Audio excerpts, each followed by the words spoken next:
Welcome to Chillin' 101. We hope this video helps.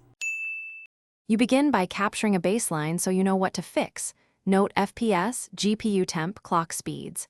Next, address power. Make sure 6/8 pin connectors are fully seated and the PSU meets wattage needs. Loose power causes drops.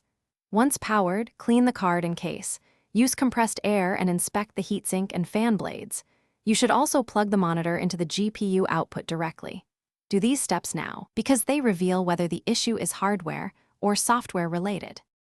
You now tackle software and firmware. Perform a clean driver install using the in safe mode, then install the latest stable driver. This removes corrupt profiles that cause drops. Next, inspect BIOS/UEFI. Set PCIe to Gen 3 or Auto, disable power-saving features that throttle, and update motherboard BIOS or GPU VBIOS if recommended. Once done, run a 10 to 15 minute stress test while logging temps and clocks to catch thermal or throttling behavior. These steps reveal whether the drop is firmware or stability. You finish by fine-tuning and validating stability.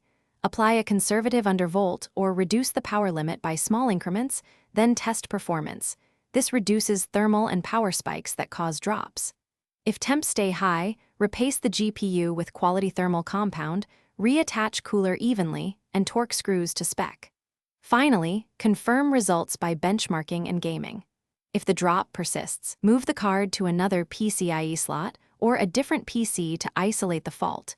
If it follows the card, consider RMA or service. Thanks for watching. Consider subscribing if we helped you.